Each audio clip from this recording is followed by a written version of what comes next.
Have you ever looked at your monthly expenses and thought, where did all my money go? You're not alone. After 70, many older adults in America begin to notice a quiet drain on their savings, not from major purchases, but from small habits that add up over time. It's not about being careless. It's about patterns that once served us but no longer do. From credit card interest you didn't realize you were paying, to subscriptions you forgot to cancel, from the latest gadgets that cause more stress than joy, to food delivery that chips away at both your wallet and your health. These are high-cost habits after 60 that many wise seniors still fall into. The good news? Every one of them is fixable. In today's video, we're going to uncover 8 things you should stop spending money on after 70, and most importantly, what to do instead to simplify your finances, protect your peace of mind, and live with more freedom. Whether it's how to reduce credit card interest, how to cancel unused subscriptions easily, or how to avoid spending traps in old age, you'll find insights you can act on right away. And remember, if you've made a few money mistakes, in retirement you're not alone. We're all still learning. So if you're ready to feel lighter, freer, and wiser, hit the like button, subscribe to the channel, and let's begin this journey together. What comes next might just change how you spend and how you feel. We used to think that credit cards were simply tools, something to help us cover a dinner, fix the car, or send a quick gift to the grandkids. Many still believe they offer freedom, a little cushion between needs and savings. But over time, this harmless habit can quietly turn into a silent burden. Have you ever opened your statement and felt that quiet sting of surprise? That total creeping up month after month, not from what you bought, but from the interest that quietly grows behind the scenes. At first, it's just convenience. Then it becomes something heavier. Credit card interest isn't just a number, it's a feeling. It steals from your peace of mind. It creates a low hum of stress that follows you into the grocery store, into your doctor's office, and even into bed at night. It drains not only your finances, but also your sense of control. And that loss of control can make retirement feel more like a trap than a well-earned rest. Let me tell you about June, a 72-year-old woman from Iowa. After her husband passed, she leaned more on her credit card to stay busy, to distract herself from grief. Little gifts here, home projects there. She didn't notice the slow build-up until one day she realized she had paid over $6,000 in interest alone. Her heart sank. But June didn't stay stuck. She made a call to her bank, set up a simple repayment plan, and even joined a local group for women managing their finances after 70. Today she feels lighter, not just because her debt is shrinking, but because she gave herself permission to start fresh. You don't need more things. You need fewer burdens. You don't need perfection. You need a plan. Let this be your reminder that it's never too late to pause, recenter, and take back your peace. And if you've walked this path too, share your experience in the comments. It might just help someone else feel a little less alone. Many of us once believed that having options made us feel secure. Signing up for a few streaming services during the pandemic seemed harmless, comforting even. A little Netflix for the evenings, a fitness app to stay active, maybe a meditation service to help us sleep. It felt like we were taking care of ourselves. But over time, the things we barely use become part of our monthly routine, not in practice, but in cost. And most of the time we don't even notice, until we do. The wake-up often comes not from one large bill, but from the quiet realization that we're spending money on things we don't even remember subscribing to. $9 here, $12 there. It adds up. What started as a few small comforts can quickly become hundreds of dollars each year. But the emotional impact goes deeper. It brings a subtle guilt, a feeling that we're not being careful, that maybe we've lost track, that somehow we're not in control. But here's the truth. Awareness is control. Noticing is the first step back to clarity. Take Carlene, a 74-year-old from Colorado Springs. One evening, while reviewing her bank statement, she was shocked to see over a dozen small charges for services she hadn't touched in months, some she had forgotten entirely. Over the course of a year, they totaled more than $100. At first, she was embarrassed, but then she got curious. She made a list, started canceling, and realized that everything she truly enjoyed was already available through her local library, public TV, or simple, free apps. She even discovered a program through her library card that let her stream classic films at no cost. You don't need more screens. You need more meaning. You don't need endless choices. You need moments that matter. Let go of the noise and make space for what actually brings you joy. And if you've ever found yourself buried under digital clutter, let this be your gentle nudge. You're not behind. You're just one clear decision away from feeling lighter. Feel free to share what you've let go of lately. It might be the encouragement someone else is looking for. We used to believe that staying updated meant staying relevant. Many still feel that if we don't have the newest phone, the sleekest tablet, or the latest smartwatch, we're somehow falling behind. It's easy to understand why. Every commercial tells us we need faster speeds, sharper cameras, better everything. And so, we upgrade year after year, chasing that illusion of staying connected. But the truth is, many older adults don't need half of what these new devices offer. We need clarity, simplicity, ease. But then the reality sets in. The new phone feels foreign, the buttons are unfamiliar, the menus are layered in ways that confuse more than help. Suddenly, something that was supposed to connect us actually distances us from our comfort, from our confidence, and sometimes even from our loved ones when we miss calls or can't figure out a simple setting. The cost isn't just financial, it's emotional. It's the quiet frustration of feeling lost in a world that insists on constant updates. Let me tell you about Leonard, 76, from Portland. He bought the newest smartphone after a store clerk told him the model he had was outdated. It cost him nearly $1,200. Within days, he felt overwhelmed. He couldn't answer calls properly, he lost his notes, and he struggled with the facial recognition. One afternoon, after failing to call his daughter back for the third time, he walked into the same store, returned the phone, and asked for a simpler model. He said, "I don't want to impress anyone. I just want to see my grandkids' faces when they smile."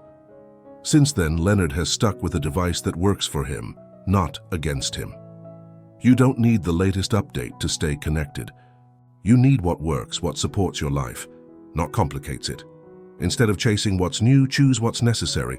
Choose calm over chaos. And if you've made a similar switch, comment 3 below and share your story. It could be just the encouragement someone else needs today. We once thought that food delivery was a small treat, a break from cooking, a way to make life easier. During hard days, many people still see it that way, especially when living alone or after the loss of a loved one. With just a few taps, a warm meal arrives, no dishes, no planning, no effort. It feels comforting. But slowly, that comfort can become a quiet dependency, one that drains both our health and our wallet more than we realize. But then something changes. A doctor mentions rising blood pressure. The number on the scale creeps up. Meals once filled with warmth become silent, eaten in front of a screen. And the costs? They pile up, one order after another. Not gourmet dinners, just convenience. Meals, high in sodium, low in nutrition. But the heaviest cost is emotional. The loneliness, the lack of care, the quiet erosion of rituals that once made meals feel meaningful. Let me introduce you to Doris, 73, from Tampa. After her husband passed away, cooking for one felt pointless. She ordered food 4 or 5 times a week, Chinese, pizza, burgers, whatever was fast. One afternoon, after feeling unusually sluggish, she sat with her receipts and realized she'd spent over $3,200 in 1 year on takeout. That same week, her doctor warned her about her cholesterol. Something clicked. Doris didn't overhaul her life overnight. She simply began with 1 homemade meal a week, then 2. She pulled out her old apron, turned on the radio, and made her mother's vegetable soup. Eventually, she invited her neighbor over for lunch once a week. That small habit brought laughter back to her kitchen and warmth, not just from the food, but from shared stories. You don't need fancy meals to feel cared for. You need nourishment, presence, and a rhythm that reminds you still matter. Instead of scrolling through delivery apps, consider dusting off an old cookbook or cooking a pot of soup for someone else too. And if you've reclaimed your kitchen in any way, comment 4 below. You never know who might need your story to begin their own shift. There was a time when buying a lottery ticket felt like buying a little hope. Many still hold on to that small ritual, picking up a few tickets on the way home, dreaming of a surprise phone call, an escape, a second chance. It's harmless, we tell ourselves. It's just $5 or $10 here and there. But then, without noticing, the habit becomes a routine, and hope, once light and exciting, turns into a quiet drain on both our money and our spirit. But then comes the awakening. We add up the cost not just in dollars, but in missed opportunities. Over months, even years, what seemed like just a little becomes thousands. Money that could have gone toward memories, healing, or connection. The hope we bought never quite delivers what we were truly longing for. Peace, freedom, joy, we can actually hold in our hands. Take Melinda, 65, from Kansas City. Every Saturday she bought scratch-offs and Powerball tickets. It was part of her routine, a way to feel possibility. But after 5 years, she looked into an old shoebox where she kept her losing tickets and realized she had spent over $5,400. That night, she couldn't sleep, not because of regret, but because of realization. The next day, she opened a separate savings account and labeled it Future Joy. Instead of chasing luck, she deposited the same $20 each week and used it to take an art class, buy her niece a birthday surprise, and join a weekend bus tour to the mountains. For the first time in years, she felt the kind of return that no numbers ever gave her. You don't need lucky numbers to feel alive. You need real experiences that fill your heart, not just your hopes. So if you've ever swapped lottery lines, for living fully, comment 5 below. Someone else might just need that reminder today, that they can stop waiting for the jackpot and start building joy, one choice at a time. At some point, many of us believed that investing in expensive exercise equipment was a declaration of change. A treadmill meant commitment. An elliptical machine meant a new beginning. It felt hopeful, maybe even empowering. Buying the machine was like buying motivation itself. But time has a way of testing our enthusiasm. And slowly, that shining equipment becomes something else entirely. A quiet monument to guilt. We walk past it. We glance at it. We avoid its stare. And every time we do, a voice inside whispers that we gave up. But then comes the moment of clarity. Not all movement needs to cost money. Not all wellness is measured in machines. The real burden isn't in the gear, it's in the shame we attach to not using it. But what if we let that go? What if we stopped punishing ourselves for not loving the treadmill and started asking what kind of movement actually brings us joy? Let me share the story of Harold, 69, from Spokane. Last spring, he bought a high-end stationary bike with a screen and live classes. It sat in his study untouched after the first month. He felt ashamed every time he saw it, even draped a towel over it so he wouldn't have to look. But one morning, after a quiet walk around the block, Harold felt lighter, not just physically, but mentally. So he sold the bike, joined a local walking club at the senior center, and now walks with a group of neighbors twice a week. No screens, no pressure, no guilt, just fresh air and friendly conversation. He says it's the best decision he's made in years. You don't need more machines. You need more movement that feels like life. Don't let your goals be defined by the size of the equipment, but by the lightness in your heart. If you've ever released a fitness should and embraced what actually works for you, comment 6 below. Your story might free someone else from a corner they've been quietly avoiding. Many of us, especially after retirement, start to ask bigger questions. What's next? What's my purpose now? In those quiet hours between routines, the feeling of drifting can set in. And when we see a course that promises clarity, joy, or a total mindset transformation, it feels like an answer. We sign up. We pay the price, sometimes hundreds or even thousands of dollars, not just in money, but in hope. We believe this. Course, this coach, this program will finally fix what we feel is missing. But then we reach the end and the feeling of emptiness remains. Because it was never about needing to be fixed. That realization can come softly or all at once? The truth is, many of the lessons these expensive courses offer are things we've already lived. We've known heartbreak. We've built resilience. We've held families together and made hard decisions. We've endured. We've healed. What we often need is not a workbook or a Zoom call. We need connection, contribution, a reminder that we are already whole, just waiting to be seen again. Let me tell you about Frances, 71, from Richmond, Virginia. After retiring from a long career in education, she felt adrift. She paid over $3,500 for an online life purpose course. It included videos, live sessions, and endless journaling prompts. But as the weeks passed, she felt no closer to herself, only more frustrated. Then one afternoon, she volunteered at her local library.